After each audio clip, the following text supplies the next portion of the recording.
পদ্মা সেতু দুপ্রান্তের rail link সমস্যার সমাধান, ডিসেম্বরেই বসবে লাইন। দ্রুতগতির ইন্টারনেট সহ নানা সেবার সংযোগ ঘটবে রাজধানীর সঙ্গে দক্ষিণাঞ্চলের। সড়ক ও জনপথ বিভাগে কেনাকাটায় কোটি কোটি টাকার হরিলুট। 7,000-এর হার্ড ডিস্কের বিল, 83,000। ঘুরে ফিরে দুই প্রকৌশলীর পছন্দের ঠিকাদারি প্রতিষ্ঠানই পায় টেন্ডার। বহুল আলোচিত ভ্যাকসিন আসার খবরে দেশের অর্থনীতি চাঙ্গা হওয়ার আশা ব্যবসায়ীদের। সুরক্ষিত স্বাস্থ্য ব্যবস্থার উপর নির্ভর করছে বিনিয়োগ ও কর্মসংস্থান। আয়তন হারাচ্ছে সেন্ট মার্টিন, 20 বছরে প্রায় 1.5 কিলোমিটার গিলে খেয়েছে সাগর। গৃহহীন হচ্ছে বহু মানুষ, দ্রুত কার্যকর পদক্ষেপের দাবি। এবং এখনো করোনার মন্দা কাটিয়ে উঠতে পারেননি কুয়েত প্রবাসী বাংলাদেশিরা। এক মার্কেটে লোকসান গুনছেন 3 শতাধিক বাংলাদেশি।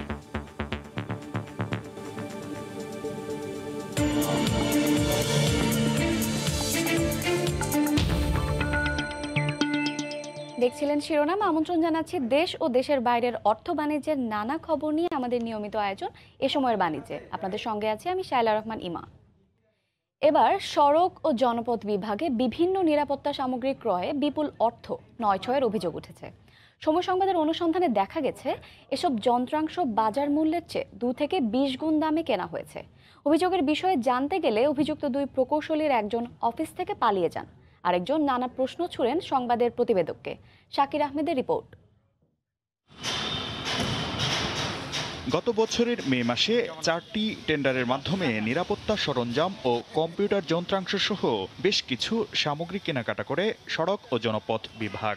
অভিযোগ রয়েছে এসব কেনাকাটায় বরাদ্দকৃত অর্থের নয়ছয় হয়েছে।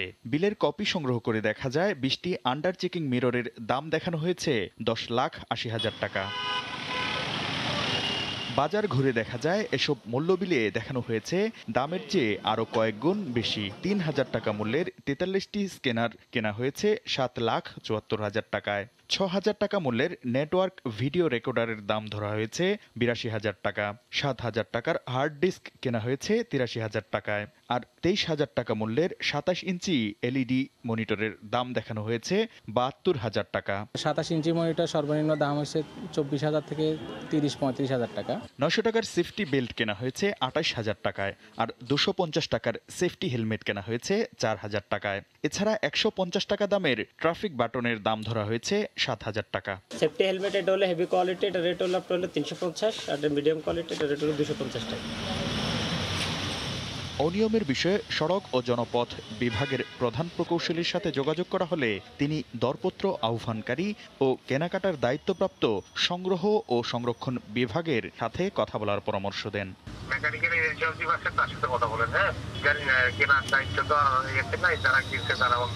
অভিযোগের বিষয়ে আরেক নির্বাহী প্রকৌশলী শামীমুল হকের বক্তব্য জানতে চাইলে প্রতিবেদককে কয়েক ঘন্টা দাঁড় করিয়ে রাখা হয়। পরে বক্তব্য প্রদানে অস্বীকৃতি জানান এই নির্বাহী প্রকৌশলী। আসলে পারমিশন না লাগলে, অ্যাডমিনিস্ট্রেটিভ পারমিশন না হলে, উপর থেকে পারমিশন না হলে আমি কথা বলতে পারবো না। জানা গেছে এই দুই প্রকৌশলীর সহযোগিতায় বিভাগের অধিকাংশ ঠিকাদারি কাজে পায় Janani trade international, Asha enterprise, Milan and brothers ও ইকন ইঞ্জিনিয়ারিং নামের 4টি প্রতিষ্ঠান। অন্য একটি কেনাকাটায় প্রকৌশলী শামীমুল হক এই 4টি ঠিকাদারি প্রতিষ্ঠানকে কাজ পাইয়ে দিয়ে অর্থ আত্মসাৎ করেছেন বলে দুর্নীতি দমন কমিশনে অভিযোগ দায়ের করা হয়েছে। শাকির আহমেদ, সময় সংবাদ, ঢাকা। রাজধানীর কামরাঙ্গীচর এলাকায় বুড়িগঙ্গা দখল করে গড়ে তোলা বহুতল অবৈধ স্থাপনা উচ্ছেদে 3য় দিনের অভিযান চালাচ্ছে বিএডব্লিউটিএ। এই মুহূর্তে সেখানে আছেন রিপোর্টার মাহমুদ রাকিব। সরাসরি যাচ্ছি তার কাছে। রাকিব,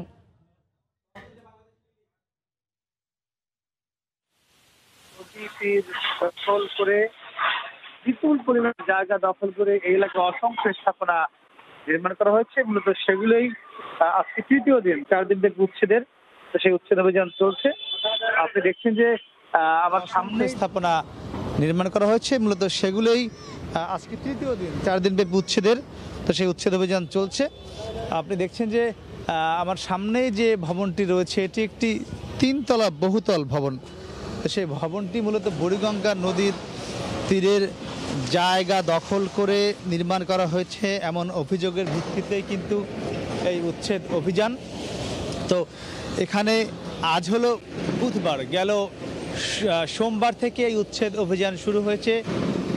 এই এলাকায় যে নদীর সীমানা পিলারগুলো রয়েছে, সেই সীমানা পিলারগুলোর যে নম্বর থাকে, মূলত 65 নম্বর সীমানা পিলার থেকে শুরু করে 89 নম্বর সীমানা পিলার, এই সীমানা পিলারগুলোর মধ্যে মোট 16টি সীমানা পিলারের মধ্যে নকশায় ভুল থাকার কারণেই এই নদীর জায়গায় এই এলাকার মানুষ কিন্তু বিভিন্ন স্থাপনা নির্মাণ করেছেন।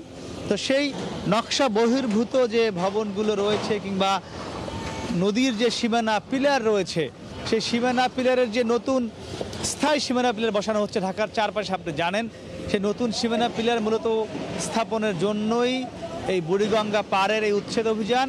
এবং এই ভবনগুলো উচ্ছেদ শেষে এখানে নতুন করে সীমানা পিলার বসিয়ে দেওয়া হবে। আপনি জানেন যে এখানে গতকাল থেকে কিন্তু আমরা দেখেছি একটি 5তলা ভবন ছিল, 4তলা ভবন ছিল, এবং এখান থেকে শুরু করে কিন্তু একদম মাথা পর্যন্ত আপনি যদি দেখেন এই জায়গার এটি হলো 3তলা ভবন, এরপরে কিন্তু 4তলা ভবন রয়েছে, 5তলা ভবন রয়েছে, একদম বুড়িগঙ্গার ওই মাথা পর্যন্ত, অর্থাৎ ঠোঁটার মুখ বলে, সেই ঠোঁটার মুখ পর্যন্ত এখনো কিন্তু কম করে হলেও 20 থেকে 30টি এমন বহুতল ভবন রয়েছে। এই সবগুলো ভবনে কিন্তু গুড়িয়ে দেওয়া হবে।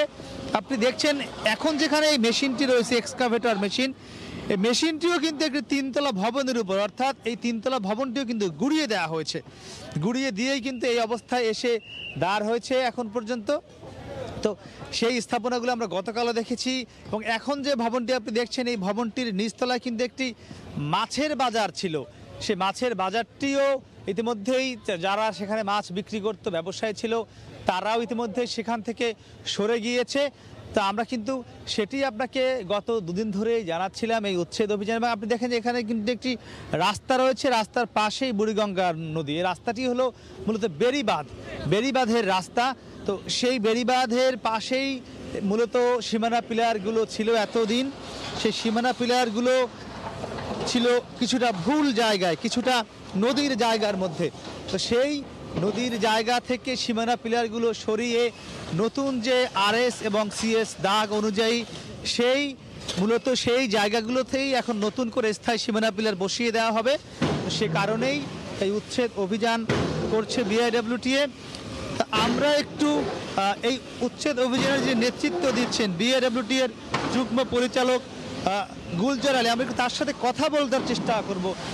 আপনি একটু আমাদেরকে বলবেন এখানে আপনারা আসলে মূলত কিসের ভিত্তিতে এখন নদী থেকে কিছুটা দূরে এই উচ্ছেদ অভিযানটি করছেন? আপনাদের এলাকাবাসী বলছে যে তাদের বাড়ির সামনে রাস্তা রয়েছে, ফুটপাত রয়েছে, তারা কিছুটা এ নিয়ে নারাজ। আপনাদের বক্তব্যটি?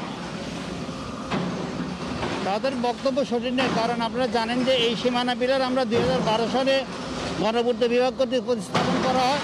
সেই সময় থেকে বিআইডব্লিউটি এই সীমানা পিলার সঠিক নয় বলে দাবি করে আসছে, এবং বিআইডব্লিউটি আপত্তির কারণে নদী কমিশন এবং ট্রান্সপোর্ট নৌপরিবহন মন্ত্রণালয়ের সিদ্ধান্তক্রমে এই সীমানা পিলারগুলো পুনর্জরিপ হয়েছে, এবং জেলা প্রশাসন নির্দেশে সেই পুনর্জরিপকৃত সীমানা পিলার অনুযায়ী আপনি জানেন যে ঢাকা চারিদিকে নতুন একটি প্রকল্প বাস্তবায়ন শুরু হয়েছে। সেখানে স্থায়ী সীমানা পিলার করছে, ওয়াকওয়ে হচ্ছে, ব্যাংক প্রোটেকশন হচ্ছে। তারই ধারাবাহিকতায় আমরা এখানে উচ্ছেদ অভিযান পরিচালনা করতে এসেছি গত 2 দিন ধরে। এবং এখানে আপনি যেগুলো পিলার দেখছেন 79 নম্বর থেকে 64 নম্বর পর্যন্ত সীমানা পিলার, সবগুলো সীমানা পিলারে আপত্তিকৃত সীমানা পিলার, এবং এই সকল সীমানা পিলার গড়ে 40 থেকে 50 ফিট ভিতরে ঢুকবে। এবং ওই অ্যালাইনমেন্ট অনুযায়ী আমরা অলরেডি আজ থেকে 15 দিন আগে আমরা এখানে অ্যালাইনমেন্ট দিয়েছি, এবং 1 সপ্তাহ আগে আমরা মাইকিং করেছি। কিন্তু যে সকল ভুক্তভোগী যেসব বক্তব্য দিয়েছে তারা কেউ আমাদের কাছে আসেনি, বা যে এখানে একজন ম্যাজিস্ট্রেট রয়েছে তার কাছেও কিন্তু তারা কেউ আসেনি, সুতরাং তাদের বক্তব্য সঠিক নয়। জি, আপনার ধন্যবাদ। তো যেটি তিনি বলছিলেন যে তারা কিন্তু এখানে আগে থেকে মাইকিং করেছেন, তারা এখানে নতুন যে অ্যালাইনমেন্ট দিয়েছেন সীমানা পিলারের জন্য সেটি তারা আগেই বসিয়ে দিয়েছেন। তো মূলত এখন এই ভবনগুলো ভাঙার পরে আমার ডান পাশে নতুন স্থায়ী সীমানা পিলার বসানো হবে এই উচ্ছেদ অভিযান শেষে। তা আমার কাছে এখন পর্যন্ত এই ছিল সবশেষ। রাজধানীর কামরাঙ্গীরচরে অবৈধ স্থাপনা উচ্ছেদ অভিযানের সবশেষ খবর জানাচ্ছিলেন সহকর্মী মাহমুদ রাকিব। পদ্মা সেতুর উভয় প্রান্তের রেল লিঙ্কের সমাধানে ভাঙ্গা থেকে মাওয়া পর্যন্ত 60 কিলোমিটার রেল লাইন কাজ সম্পন্ন হচ্ছে চলতি বছরেই। একথা জানিয়েছেন প্রকল্প পরিচালক। একে একে সব চ্যালেঞ্জের সফল সমাধানে বিশেষ গতি এসেছে কাজে। বিস্তারিত নাসিরউদ্দিন উজ্জ্বলের রিপোর্টে, ছবি তুলেছেন আবু সাইদ। বাঙালির বীরত্বের স্মারক পদ্মা সেতু। সকল চ্যালেঞ্জ অতিক্রম করে দুর্দান্তভাবে এগিয়ে চলেছে পদ্মা সেতুর কাজ। সেতুর উভয় প্রান্তে রেল লিঙ্কের সুষ্ঠু সমাধানে ও পদ্মা সেতুর রেল লিঙ্ক প্রকল্প কর্তৃপক্ষ উভয় সম্মতি প্রকাশ করায় প্রকল্পে বিশেষ গতি পাচ্ছে। প্রথমেই ফরিদপুরের ভাঙা জংশন থেকে মাওয়া স্টেশন পর্যন্ত 60 কিলোমিটারের সব অবকাঠামো সম্পন্ন হচ্ছে আগামী জুনে, আর রেল লাইন বসবে ডিসেম্বরে। ভার্টিক্যাল ক্লিয়ারেন্স ঠিক রেখে এই ডিজাইনটা করা হয়েছে এবং সেই ডিজাইনটা আমাদের বাংলাদেশ ব্রিজ অথরিটিকে সাবমিট করছে বাংলাদেশ রেলওয়ে এবং সেই অনুযায়ী পরবর্তী কার্যক্রম চলবে। পাইলের যে স্প্যান লেন্থ ছিল 38 মিটার, এখানে আমাদের এখানে পাইলের স্প্যান লেন্থটা ওনাকে বাড়াতে হবে। হ্যাঁ, এই বাড়ানোর জন্য যেটা সংশোধন যেটা করতে হবে সেটা ওনারা করবেন। আমরা চেষ্টা করতেছি যে আমাদের যেহেতু স্ট্রাকচারের কাজগুলো আমরা জুনের মধ্যে কমপ্লিট করতে পারবো, আমরা ডিসেম্বরের মধ্যে আশা করতেছি যে রেলপথ বসানোর কাজটা আমরা শেষ করতে পারবো। ঢাকা থেকে যশোর পর্যন্ত 172 কিলোমিটারের বাকি অংশের রেল লাইন সম্পন্ন হবে 2024 সালের মধ্যে। যান চলাচল ছাড়াও বহুমুখী এই সেতু দিয়ে দ্রুতগতির ইন্টারনেট লাইন সহ নানা সেবার সংযোগ ঘটাবে রাজধানীর সাথে দক্ষিণাঞ্চলের। একদিকে সড়ক সংযোগে সংযুক্ত হবে, রেল সংযোগে সংযুক্ত হবে, অপরদিকে গ্যাসের লাইন এবং ইন্টারনেটের লাইনও কিন্তু অনেক সহজ এবং সুলভ মূল্যে দেওয়া সম্ভব হবে। নতুন নকশায় রেল লিঙ্কের মাওয়া প্রান্তে PN 14 ও PN 15 নম্বর পিয়ারে 38 মিটারে কংক্রিটের স্থলে 65.3 মিটার স্টিলের স্প্যান বসবে। নাসিরউদ্দিন উজ্জ্বল, সময় সংবাদ, মুন্সিগঞ্জ। এদিকে বহুল প্রত্যাশিত ভ্যাকসিন আসার খবরে চাঙ্গা হয়ে উঠবে অর্থনৈতিক কর্মকাণ্ড, কেটে যাবে অনিশ্চয়তা, এমন প্রত্যাশা ব্যবসায়ীদের। অর্থনীতিবিদরা বলছেন আসছে দিনগুলোতে দেশে বিদেশি বিনিয়োগ আর অভ্যন্তরীণ কর্মসংস্থানের প্রায় পুরোটাই নির্ভর করছে সুরক্ষিত স্বাস্থ্য ব্যবস্থার উপর, যা নিশ্চিতে ভ্যাকসিন ব্যবস্থাপনায় সরকারের সতর্ক দৃষ্টি রয়েছে বলে জানান বাণিজ্যমন্ত্রী। জুবায়ের ফয়সালের রিপোর্ট। করোনার ছোবল থেকে ক্ষুদ্র, মাঝারি কিংবা বড় শিল্প খাত কেউই রেহাই পায়নি। এর সঙ্গে একের পর এক দেশ বন্ধ করেছে বিমান চলাচল, বাধার মুখে পড়েছে আমদানি রপ্তানিও। প্রথম দফার ক্ষতি কাটাতে না কাটাতেই আবার এসেছে সংক্রমণের দ্বিতীয় ধাক্কা। বিশ্বজুড়ে এমন বিপর্যয়ের মুখে পড়া অর্থনীতি পুনরুদ্ধারে এবার নতুন আশা যোগাচ্ছে দেশে দেশে ভ্যাকসিন প্রয়োগ। করোনার ভ্যাকসিন কার্যক্রম শুরু করা মাত্র 27টি দেশের মধ্যে এবার উঠতে যাচ্ছে বাংলাদেশের নামও, যা আশার আলো দেখাচ্ছে ব্যবসা বাণিজ্য আর বিনিয়োগে। ভ্যাকসিনেশনের কারণে যারা আমরা এই ফিল্ডে কাজ করছি তারা কিন্তু বিভিন্ন জায়গায় আমরা ট্রাভেলিং করতে পারবো কনফিডেন্টলি, এবং এর ফলশ্রুতিতে কিন্তু আমরা অনেক বেশি পরিমাণ আমরা অর্ডার বাংলাদেশে আমরা আনতে পারবো। যে প্রাইভেট সেক্টরকেও এই ক্ষেত্রে ইনভলভ করা, তাহলে দ্রুততম সময়ের মধ্যে গভর্নমেন্টের পাশাপাশি আসবে। এটা অবশ্যই আমাদের জন্য একটা মাইল ফলক হয়ে থাকবে যে আমরা কোনো অংশে বাংলাদেশ কোনো কিছুতে পিছায় নেই। তুলনামূলকভাবে ভালো অবস্থানে রয়েছে বাংলাদেশ, এমন মত দিয়ে অর্থনীতিবিদরা বলছেন সুবিধার পুরো ফায়দা তুলতে নিশ্চিত করতে হবে সুরক্ষিত স্বাস্থ্য ব্যবস্থা। বিদেশি বিনিয়োগকারী যারা এখানে এসে কিছু একটা সেট আপ করবে, তাদেরও একটা কনফিডেন্স দরকার, সেখানে তারা নিরাপদ ফিল করবে স্বাস্থ্যগত দিক থেকে। কারা কখন কিভাবে পেলে অর্থনীতিকেও সবচাইতে দ্রুত এই ভ্যাকসিনের বেনিফিট দেওয়া যাবে, আমার মনে হয় সেই স্ট্র্যাটেজিটাও করা প্রয়োজন। ভ্যাকসিন আশায় খুলবে অর্থনীতির বন্ধ থাকা দরজাগুলো, এমন মত বাণিজ্য মন্ত্রীরও। এইটাই তো স্বস্তির ব্যাপার যে স্টার্টেড, সাইকোলজিক্যাল ইফেক্ট তো আছেই। মানুষ ভাবতে শুরু করে যে আমি তো পাবো, হলে পরে তো আমি এই যাত্রা বেঁচে গেলাম। এর প্রভাব যখন সারা পৃথিবীতে পড়তে শুরু করবে, তখন আমরা যেসব দেশে এক্সপোর্ট করি সেই সব জায়গারও মার্কেটটা এটা অবস্থা উন্নতি হবে। প্রথম ধাপে মাত্র 20 লাখ ডোজ আসলেও পর্যায়ক্রমে দেশের সব মানুষকে ভ্যাকসিনের আওতায় আনতে অর্থের কোনো সংকট হবে না বলেই মনে করে সরকার। জুবায়ের ফয়সাল, সময় সংবাদ, ঢাকা। বাজারের দাম বেশি হওয়ায় সরকারের ধান চাল সংগ্রহ কার্যক্রম ব্যাহত হচ্ছে, সে খবর জানাতে নওগাঁ সদর খাদ্য গুদামে আছেন সহকর্মী MR রকি। সরাসরি যাচ্ছি তার কাছে। রকি, 25 নভেম্বর কিন্তু খাদ্য মন্ত্রণালয়ের সাথে ব্যবসায়ীদের একটি সমঝোতা বৈঠকে বসেছিল। তারা দাবি করেছিল যে চালের সরকার দর দিয়েছে তার থেকে আরো 2 থেকে 3 টাকা তারা বেশি দাবি করেছিল। এই দরের আসলে তেমন সাড়া না পাওয়ার কারণে কিন্তু খাদ্য গুদামে চাল দেওয়ার আগ্রহ একেবারে দেখা যাচ্ছে না। বিশেষ করে মিলাররা কিন্তু এখন পর্যন্ত তারা যে চুক্তি করেছে সেই লক্ষ্যমাত্রা অনুযায়ী চুক্তিবদ্ধ চালটাও তারা ঠিক মতো এখানে দেয়নি, আমরা যেটা দেখতে পাচ্ছিলাম। অন্যদিকে এ জেলায় 12,178 মেট্রিক টন ধান সংগ্রহের টার্গেট নিয়ে খাদ্য বিভাগ যে সংগ্রহ অভিযান শুরু করেছিল তার বিপরীতে মাত্র 3 মেট্রিক টন ধান পেয়েছে কৃষকের কাছ থেকে। তবে খাদ্য বিভাগ বলছে যে যেহেতু বাজারে ধানের অনেক দাম বেশি, এ কারণে তারা কৃষকের কাছ থেকে সাড়া পাচ্ছে না। অন্যদিকে মিলাররা তারা যে দাবি করেছিল 2-3 টাকা বেশি সরকার দর বেঁধে দিয়েছিল 36 টাকা সিদ্ধ চাল, অন্যদিকে আতপ যেটা সিদ্ধ চাল সেটা 37 টাকা দর ছিল, কিন্তু বাজারে চড়া দাম থাকার কারণে মিলারদেরও তেমন সাড়া এখানে না পাওয়ার কারণে কিন্তু এবছর যে লক্ষ্যমাত্রা তা পুরোটাই ভেস্তে যেতে বসেছে। এখানে মোট 35,000 মেট্রিক টন সিদ্ধ চাল কেনার সংগ্রহ অভিযানের যে লক্ষ্যমাত্রা দিয়েছিল খাদ্য বিভাগ, তার বিপরীতে এখন পর্যন্ত মাত্র 178 metric ton 245 metric ton 2145 metric ton চাল পেয়েছে এই খাদ্য বিভাগ। তো সব মিলিয়ে এখানে যে সংগ্রহ অভিযান তা কিন্তু ভেস্তে যেতে বসেছে। আগামী 28 ফেব্রুয়ারি পর্যন্ত এই খাদ্য সংগ্রহ অভিযান চালাবে এই স্থানীয় খাদ্য বিভাগের পক্ষ থেকে জানানো হয়েছে। তবে বাজারে কিন্তু দর কিছুটা বেশি থাকার কারণে ধান এবং চালের কোনো সাড়া পাচ্ছে না, এবং খাদ্য বিভাগের এক্ষেত্রে যেটা বলছে যে মিলারদের সাড়া না থাকার কারণে এবছর তারা লক্ষ্যমাত্রার যে অর্জন তা ব্যাহত হবে।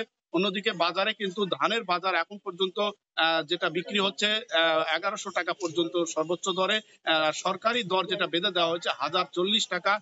এই দরের কারণে কিন্তু সাধারণ চাষিদের কাছ থেকে ধান সংগ্রহের কোনো সাড়া পাচ্ছে না।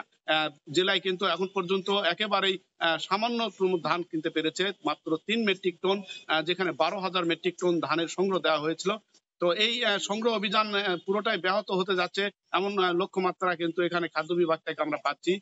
মিলারদের যুক্তি হলো যে এবছর যেহেতু ধান এবং চালের দরের একটা অসামঞ্জস্য বাজার রয়েছে, চালের বাজার এখন পর্যন্ত সরু যে চালগুলি রয়েছে 50 টাকার মতো খুচরা বাজারে বিক্রি হচ্ছে, সেই তুলনায় কিন্তু এখানে যে চালটা তারা সরবরাহ করবে 37 টাকা কেজিতে, এইটা কিন্তু তাদের অনেকটা লোকসান দিতে হবে। এই লোকসানের অজুহাত কি দাঁড় করে তারা কিন্তু চাল দেওয়ার ক্ষেত্রে তাদের আগ্রহ নেই। জেলায় কিন্তু 190 জন মিলার চুক্তি করেছিল, এই চুক্তিবদ্ধ মিলাররা চাল না দেওয়ার কারণে তাদেরকে কিন্তু এখন সতর্ক করা হয়েছে, আগামীতে তাদের বরাদ্দ পাবে কিনা এই নিয়ে কিন্তু তালিকাভুক্ত করার একটা প্রক্রিয়া চলছে, জানিয়েছে জেলা খাদ্য বিভাগ। তো ইমা, এই ছিল নওগাঁর খাদ্য সংগ্রহ অভিযানের খবর আমার কাছে। সরকারের ধান ও চাল সংগ্রহ কার্যক্রম নিয়ে নওগাঁ থেকে জানাচ্ছিলেন সহকর্মী এমআর রকি। গাজীপুরের আড়তে বেড়েছে সব ধরনের সবজির সরবরাহ। এতে গেল সপ্তাহের তুলনায় প্রকারভেদে কেজিতে 5 থেকে 7 টাকা কমেছে দাম। জুনায়েদ রুবেলের ছবিতে রাজিবুল হাসানের রিপোর্ট। সারিবদ্ধভাবে সবজি সাজিয়ে হাঁকডাকে চলছে বিকিকিনি। রাজধানীর পার্শ্ববর্তী পাইকারি আড়ত হওয়ায় এখানে রয়েছে দূর দূরান্তের ক্রেতা বিক্রেতা। একসঙ্গে মিলছে টমেটো, লাউ, বেগুন, শিম, ফুলকপি সহ প্রয়োজনীয় সব সবজি। প্রতিদিন রাত 12টার পর থেকে বৃহত্তর উত্তরবঙ্গ সহ দেশের বিভিন্ন স্থানের সবজি ভর্তি ট্রাক আসে শামসুদ্দিন সরকার আড়তে। গ্রামের হাটবাজার কিংবা পাড়া মহল্লার কৃষকদের কাছ থেকে সরাসরি সবজি আনায় রাত পর্যন্ত থাকে টাটকা, যার ফলে রাজধানীর ছোট বড় পাইকাররা এখানে ভিড় করেন। আমদানি বেশি থাকলেও বর্তমানে লাভ সীমিত বলে জানান বিক্রেতারা। বর্তমান যে পরিস্থিতি বাজারের, ওই হিসেবে মোটামুটি ভালো, জনগণের জন্য ভালো, এবং এইভাবে যদি থাকে আমরা সাধারণ জনগণ খাইয়ে বাঁচতে পারবো আর কি। ভিতরে অনেক জায়গায় মাল পোষায়, যানজটের কারণে মালটা পোষাইতে পারে না দেখে এখানে ঢুকে, এই কারণে এখানে মাল সবসময় দাম কম থাকে। এখানে সবজি পর্যাপ্ত পরিমাণ আমদানির কারণের জন্য বর্তমান বাজার এখন ডাউন, কম। লাভ আগে তো একবারে সীমিত, মাল আইতেছে বেশি কিন্তু বেচাকিনা কম। এদিকে গাজীপুরের সর্ববৃহৎ এই বাজারে সিন্ডিকেট নিয়ন্ত্রণের সবসময় মনিটরিং করা হচ্ছে বলে জানান কর্তৃপক্ষ। সিসি ক্যামেরার মাধ্যমে আমরা বাজারকে মনিটরিং করে থাকি, কোনো প্রকার দাম বৃদ্ধির অপ্রীতিকর ঘটনা যাতে ঘটতে না পারে। আড়তে 12 থেকে 15 হাজার টন মালামাল প্রতিদিন সরবরাহ করা হয়। কেনাবেচা হয় প্রায় 4 থেকে 5 কোটি টাকা। রাজিবুল হাসান, সময় সংবাদ, গাজীপুর। ইলিশ সহ দেশি তাজা মাছে ভরপুর মুন্সিগঞ্জ সদর উপজেলার মীর কাদিম মৎস্য আড়ত। স্থানীয় মাছ ছাড়াও বিভিন্ন জেলা থেকে মাছ আসে এই আড়তে। সামুদ্রিক মাছেরও পসরা বসে। সরবরাহ বাড়ায় কেজি প্রতি 10 থেকে 100 টাকা পর্যন্ত কমেছে দাম। বিস্তারিত নাসির উদ্দিন উজ্জ্বলের রিপোর্টে। ছবি তুলেছেন আবু সাইদ। ক্রেতা বিক্রেতার হাকডাকে জমজমাট বেচাকেনা। মুন্সিগঞ্জের মীরকাদিম মাছের আড়তে পদ্মার ইলিশ সহ হরেক রকম মাছের এমন সমারোহ। ধলেশ্বরী তীর ঘেঁষে 100 বছর আগে গড়ে ওঠা এই আড়তে মাঘের শীত উপেক্ষা করে বেচা কেনার ধুম। তাজা ও ফরমালিন মুক্ত মাছ পাওয়া যায় বলে ক্রেতাদের ভিড়। আমরা একটু সস্তা নিতে পারি, বুঝছেন, ফরমালিনযুক্ত মাছ খাইলে ভালো, সেই জন্য এই বাজারে মাছ কিনতে আসি। এই বাজারে একটা ডাক নাম আছে আগে থেকেই, এটা আমার বাপ দাদার আমলে থেকে এই বাজারটা এখানে আসলে জনগণ খুব সুবিধার থেকে মাছ নিতে পারে কিনা। নদী, পুকুর, দিঘি, খালবিলের তাজা মাছ ছাড়াও সামুদ্রিক মাছ ওঠে। 12.5 কেজি ওজনের সামুদ্রিক রিটার দাম হাঁকা হয় 3000 টাকা। চিংড়ি ও ইলিশের দাম বাড়লেও মাছের সরবরাহ বেড়ে যাওয়ায় অন্যান্য মাছের দাম কমে গেছে। দীর্ঘ 100 বছর পুরনো বাজার এবং সব ধরনের সব জায়গার মাছ আসে এখানে। নদী, সমুদ্র, পুকুর, খাল, বিলে মাছ আসে। ইলিশ মাছের দামও কম, সমস্ত হাঁসরা, টাকি, শিং সম্পূর্ণ মাছ সস্তা, বুঝছেন, চতুর্দিকে মাছ আর মাছ। হইলে এটা বিক্রি করে হলাম, মাছটার ওজন আছে 12.5 কেজি। প্রকাশ্যে বিক্রি হচ্ছে নিষিদ্ধ জাটকা ইলিশও, তবে নেই মৎস্য বিভাগের কোনো তৎপরতা। নিষেধ তো এগুলো জাতকার পরে স্যার, আমি তো বলতে পারি না স্যার। ধলেশ্বরীতে নাব্য সংকটের কারণে উপকূলীয় জেলা থেকে মাছ নিয়ে বড় লঞ্চ ঘাটে নোঙ্গর করতে পারছে না। আড়তে প্রবেশের রাস্তাটিও সরু। এই অবস্থায় 100 বছরের প্রাচীন আড়তটি আধুনিকায়নের দাবি সংশ্লিষ্টদের। এখানে লঞ্চ বিটতে পারে না, নৌবন্দরে কোনো লঞ্চ বিটতে পারে না, মাছ ভালো করে নামতে পারে না, হ্যাঁ, আর রাস্তাঘাট ট্রাক দিয়ে মাছ আসতে পারে না। ভোরের এই হাটে 40 আড়ত এবং 200 মাছ বিক্রির দোকান রয়েছে। খোলা আকাশের নিচে 2.5 ঘন্টায় বেচা কেনা হয় প্রায় কোটি টাকার মাছ। নাসির উদ্দিন উজ্জ্বল, সময় সংবাদ, মুন্সিগঞ্জ। ক্রেতা বিক্রেতার হাকডাকে কিশোরগঞ্জের বড় বাজারে সরগরম পাইকারি শুটকির বাজার। হাওরের মিঠা পানির পুঁটি মাছের চ্যাপা শুটকির কদর রয়েছে দেশব্যাপী। বিভিন্ন জেলা থেকে শুটকি আসে এ বাজারে। জেলা প্রতিনিধি নূর মোহাম্মদের তথ্য ও ছবিতে রিপোর্ট। নদ নদীর নানা প্রজাতির তাজা মাছের শুটকির সমারোহ কিশোরগঞ্জ জেলা শহরের সবচেয়ে বড় বাজারে। পুঁটি, চিংড়ি, চান্দা, চাপিলা, ট্যাংরা, মলা, ঢেলা, কাচকি সহ অন্তত 40 প্রজাতির শুটকি মিলবে এ বাজারে। তবে বাজারের প্রধান আকর্ষণ রূপালী পুঁটি মাছের শুটকি। হাওরের মিঠা পানির মাছ দিয়েই বানানো হয় চ্যাপা শুটকি। বাজারের 25টি আড়তে শীত মৌসুমে বুধ ও বৃহস্পতিবার মুখরিত থাকে ক্রেতা বিক্রেতার হাকডাকে। জেলার বাইরে নেত্রকোনা, সুনামগঞ্জ, হবিগঞ্জের হাওর থেকে আসে শুটকি। বিভিন্ন এলাকার ব্যবসায়ীরা এখান থেকে শুটকি কিনে নিয়ে যান। এই মাছ বিভিন্ন ডিস্ট্রিক্টের মাছ আমরা কাছে কিনে নেই, আমরা বিক্রি করি। আমি পুঁটি মাছ কিশোরগঞ্জ আড়তদার থেকে কিনে নিই, আমি মটকি বললে আমি আবার 3-4 মাস পরে আবার পাইকারের থেকে বিক্রি করি। জেলায় এবার 1500 মেট্রিক টন শুটকি উৎপাদনের লক্ষ্যমাত্রা ধরা হয়েছে, তবে সেটা ছাড়িয়ে যাবে বলে আশা মৎস্য অধিদপ্তরের। এই শুটকিগুলো মানসম্মত উপায়ে তৈরি করা হচ্ছে। আমি আশা করি যে এবারের উৎপাদন গতবারের উৎপাদনটাকে আমরা ছাড়িয়ে নিয়ে যেতে পারবো। জেলায় শুটকি তৈরির সাথে জড়িত আছেন 6 শতাধিক শ্রমিক। বছরে এখানে অন্তত 60 কোটি টাকার শুটকি বিক্রি হয়। সময় সংবাদ, কিশোরগঞ্জ। গেল 20 বছরে প্রায় 1.5 কিলোমিটার আয়তন হারিয়েছে সেন্ট মার্টিন। নদী ভাঙনের মতো জানান দিয়ে নয়, ধীরে ধীরে সাগর গিলে খেয়েছে বহু বসতভিটা। দ্বীপ রক্ষায় কিছু পদক্ষেপ নেওয়া হলেও তা খুব একটা কাজে দিচ্ছে না, তাই বিজ্ঞানসম্মত ব্যবস্থা নেওয়ার দাবি তাদের। রাশেদ লিমনের রিপোর্টে বিস্তারিত। 70 পেরিয়েছেন আব্দুর রহমান। 3 পুরুষের জন্ম এখানেই বাস। কর্মহীন এই বয়সে সাগর জলে তাই স্মৃতি হাতড়ানো, উত্তাল খুঁজে ফেরা, ফেলে আসা জীবনের গল্প। বৃদ্ধ আব্দুর রহমান বলছিলেন, শৈশব কেটেছে যে ভূমিতে, সেখানে আজ সাগরের অতল জল। গেল 6 দশকে সেন্ট মার্টিনের এই পাশটাতেই প্রায় 1 কিলোমিটার গিলে ফেলেছে সাগর। পাথরের ডিপ উঠে বাড়া গেলে এতটুকু আসছিল, আস্তে আস্তে ভাঙতে এখন বাড়িঘরের পাশে আগিয়ে গই। এটা ছিল যে আগে আল চাষ, ক্ষেত ছিল, ক্ষেত করতো, ধান করতো এখানে। সাগর অনেকটাই কৌশলী, নদী ভাঙনের মতো চোখে লাগে না তার তাণ্ডব। তাই আরও জানতে কথা হয় এলাকার এক জনপ্রতিনিধির সঙ্গে। বয়সী আব্দুর রহমানের সঙ্গে মিলে যায় 2-2 4। প্রথম পুরাতন বাড়ি ছিল ওই জায়গায়, ওখান থেকে ভেঙে প্রায় 1/2 কিলোমিটার চলে এসে গেছে আমাদের এখানে পর্যন্ত। এরকম চলমান যদি ভাঙন থাকলে আমার মনে হয় দ্বীপ অচিরেই বিলীন হয়ে যাওয়ার সম্ভাবনা রয়েছে। নদীর মতো বালুর বস্তা দিয়ে কয়েক জায়গায় ভাঙন রোধের চেষ্টা করা হলেও তা একেবারেই টিকছে না সাগরের বিশালতার কাছে। উত্তাল দরিয়ার সঙ্গে দিনরাত যুদ্ধ করা এই মানুষগুলো বলছে এপারে বাঁধ হতে হবে প্রবালের। ডিপটা সতর থেকে মেডির বাঁধ দিলে বাঁধ থাকে না, আর তারা বাঁধ দিলে সাগর থাকবে, দ্বীপ থাকবে। তড়িৎ গলিতে যদি দ্বীপটা রক্ষা করা না হয় আমার মনে হয় দ্বীপ থাকবে না। আজকাল পর্যটকদেরও চোখ এড়ায় না বিষয়টি। তারাও বলছেন যে কোনো মূল্যেই এখনই দরকার এই দিকে নজর দেয়ার। এখনই বোধহয় বড্ড দেরি হয়ে গেছে, তবুও ফুরিয়ে যায়নি সময়। তাই তো এই সেন্ট মার্টিনের জীববৈচিত্র্য আর এই ভূখণ্ড ধরে রাখতে দরকার মহাপরিকল্পনার। তা না হলে হয়তো এর চরম মূল্য দিতে হতে পারে।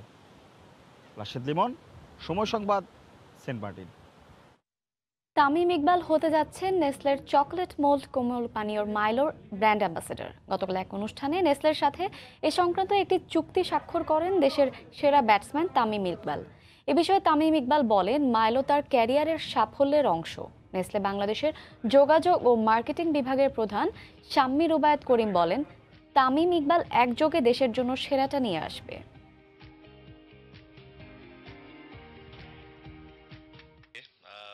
Firstly, extremely proud to be associated with a brand like Milo, and as Shammi bhai said, there are tournament in Malaysia and করোনার টিকা নিয়ে প্রধানমন্ত্রীর কার্যালয়ে স্বাস্থ্য অধিদপ্তর, স্বাস্থ্য মন্ত্রণালয় ও আইসিটি মন্ত্রণালয়ের যৌথ ব্রিফিং চলছে। সরাসরি চলে যাচ্ছি সেখানে। প্রেম বোধ থেকে যে দায়িত্ব তারা পালন করেছে সারা দুনিয়াতে মিডিয়া জগতে, তার জন্য আমি শুরুতেই এই মিডিয়া কর্মীদের কাছে, ইলেকট্রনিক এবং প্রিন্ট মিডিয়ার সাংবাদিক বৃন্দের কাছে আমি ধন্যবাদ এবং কৃতজ্ঞতা জ্ঞাপন করছি আমার ব্যক্তিগত পক্ষ থেকে এবং আমার বিভাগের পক্ষ থেকে। আমরা আর একটি কথা বলি স্যার, আমি আমাদের পদক্ষেপগুলোর কথা যাব। এটি হলো স্যার যে গত প্রায় 10 মাস আমরা বাংলাদেশে বিশেষ করে সরকার করোনা ভাইরাস মোকাবেলার জন্য যেসব পদক্ষেপ গ্রহণ করেছে, বিশেষ করে ডাক্তার, নার্স, টেকনিশিয়ান নিয়োগ থেকে শুরু করে হসপিটালগুলোকে ইকুইপড করা, আমাদের বেড সংখ্যা বাড়ানো, আমাদের সকল কিছু সব জায়গাতে, এরপরে বিশেষ করে স্যার আমরা পিপিই এগুলো আমদানি এবং সরবরাহ করার ক্ষেত্রে আমরা অনেক নতুন নতুন পদক্ষেপ গ্রহণ করেছি এবং এই পদক্ষেপগুলো সার্বক্ষণিকভাবে মাননীয় প্রধানমন্ত্রী আমাদের বাংলাদেশের আমাদের প্রাণপ্রিয় প্রধানমন্ত্রী শেখ হাসিনা তিনি সার্বক্ষণিক এর মনিটর করেছেন এবং তিনি প্রতিদিনই আপডেট দেখেছেন সারা দুনিয়াতে করোনার পরিস্থিতি কি, বাংলাদেশের অবস্থান কি, এবং আমাদেরকে মাননীয় মন্ত্রী স্বাস্থ্য ও পরিবার কল্যাণ মন্ত্রণালয় জনাব জাহেদ মালিক এমপি, ওনার মাধ্যমে আমরা প্রতিদিন কোনো না কোনো অনুশাসন, ইনস্ট্রাকশন, ওনার কোনো পরামর্শ আমরা পেয়েছি। এবং আজকে স্যার এই প্রেস ব্রিফিংয়ের শুরুতেই আমি মাননীয় প্রধানমন্ত্রীর প্রতিও আমার ব্যক্তিগত পক্ষ থেকে, স্বাস্থ্য মন্ত্রণালয়ের পক্ষ থেকে কৃতজ্ঞতা জ্ঞাপন করছি, কারণ মাননীয় প্রধানমন্ত্রী সবসময় সারা দুনিয়ার সমস্ত কিছুর সাথে তিনি আপডেট থাকেন এবং আমাদের পদক্ষেপগুলো সঠিক আছে কিনা সেটি তিনি সবসময় যাচাই বাছাই করে দেখেছেন। আর একটি কথা একটু বলবো স্যার, আপনি উল্লেখ করেছেন যে করোনা মোকাবেলায় বাংলাদেশ যে দায়িত্ব পালন করেছে এবং এর স্বীকৃতি আমাদের দেশে আমরা যেরকমটা পেয়েছি স্যার, এর চেয়েও বেশি পেয়েছি আন্তর্জাতিকভাবে। এবং এর প্রমাণ গত কয়েকদিন আগে স্যার যে নিউ ইয়র্ক ভিত্তিক যে একটা ইনফরমেশন সেন্টার, ওয়ার্ল্ড ওয়াইড তারা রিনাউন্ড একটি সংগঠন, এটি ব্লুমবার্গ, তারা আমাদের দেশকে সারা দুনিয়াতে 20তম অবস্থান দিয়েছে এবং রেজিলিয়েন্ট কান্ট্রি হিসাবে বাংলাদেশকে, যা এশিয়াতে আমরা বলা চলে অন্য কোনো দেশ আমাদের কাছাকাছি নেই। আমাদের পরবর্তী অবস্থান জার্মানির, এটা আপনারা জানেন, এটা নতুন করে বলার কিছু নেই। গত সপ্তাহে আরেকটি অ্যাচিভমেন্ট আমাদের আছে, WHO ডিজি ডক্টর টেড্রস তিনি নিজে মাননীয় প্রধানমন্ত্রীকে একটি অসাধারণ পত্র লিখে প্রশংসা করেছেন এবং বলেছেন, মাননীয় প্রধানমন্ত্রী, আমরা এই করোনা মোকাবেলা এবং এই কোভিড-19 এর যেভাবে আপনারা নিয়ন্ত্রণ করেছেন এবং মানুষকে যেভাবে সচেতন করেছেন, আপনার দেশের যে অবস্থান সারা দুনিয়ায়, তার জন্য আপনাকে আমরা ধন্যবাদ এবং কৃতজ্ঞতা জ্ঞাপন করেছি এই মানুষের জীবন বাঁচানোর জন্য।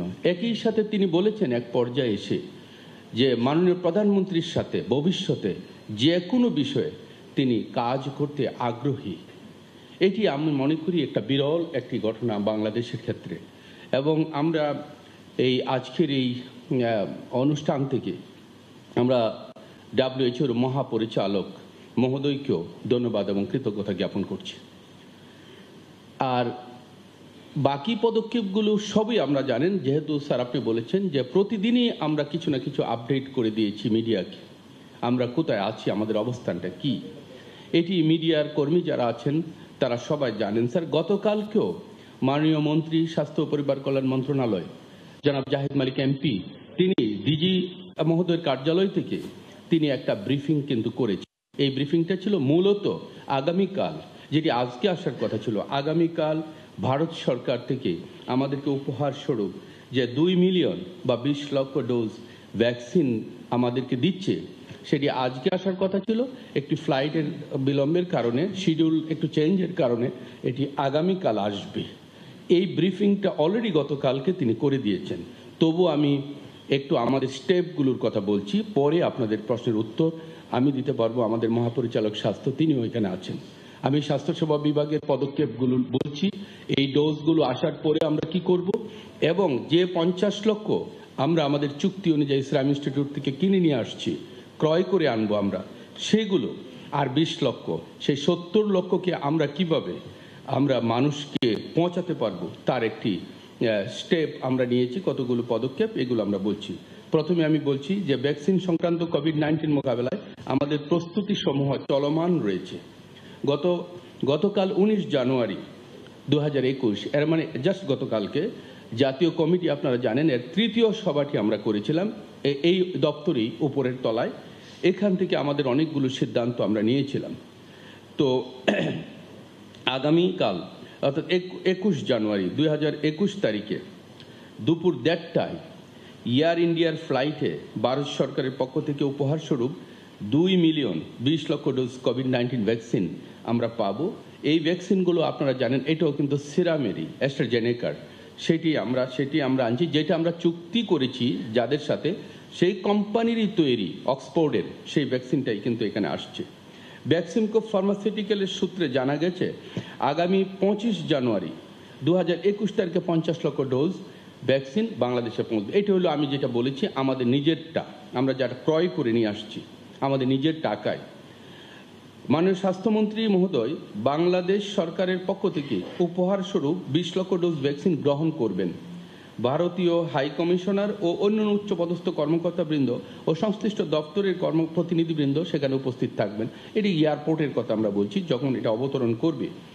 ভ্যাকসিনগুলো তেজগাঁও EPI স্টোরে মজুদ রাখা হবে। আমরা স্টোর পরিদর্শন করেছি, সার্বিক নিরাপত্তা সন্তোষজনক বলে প্রতীয়মান হয়েছে। এর মানে এটি রাখতে আমাদের কোনো প্রবলেম হবে না।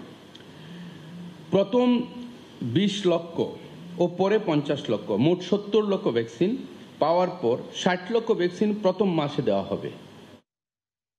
করোনার টিকা নিয়ে প্রধানমন্ত্রীর কার্যালয়ে ত্রিমন্ত্রণালয়ের যৌথ ব্রিফিং চলছিল, আমরা এতক্ষণ ছিলাম সেখানে। এ সময়ের বাণিজ্যের শীর্ষ সংবাদগুলো জানিয়ে দিচ্ছি আরও একবার। পদ্মা সেতুর দুপ্রান্তের রেল লিঙ্ক সমস্যার সমাধান, ডিসেম্বরেই বসবে লাইন, দ্রুতগতির ইন্টারনেট সহ নানা সেবার সংযোগ ঘটবে রাজধানীর সঙ্গে দক্ষিণাঞ্চলের। সড়ক ও জনপথ বিভাগে কেনাকাটায় কোটি কোটি টাকার হরিলুট, 7,000-এর হার্ড ডিস্কের বিল, 83,000। ঘুরে ফিরে 2 প্রকৌশলীর পছন্দের ঠিকাদারি প্রতিষ্ঠানই পায় টেন্ডার। এবং বহুল প্রত্যাশিত ভ্যাকসিন আসার খবরে দেশের অর্থনীতি চাঙ্গা হওয়ার আশা ব্যবসায়ীদের। সুরক্ষিত স্বাস্থ্য ব্যবস্থার উপর নির্ভর করছে বিনিয়োগ ও কর্মসংস্থান। এই ছিল এ সময়ের বাণিজ্যের সঙ্গে থাকুন সময়।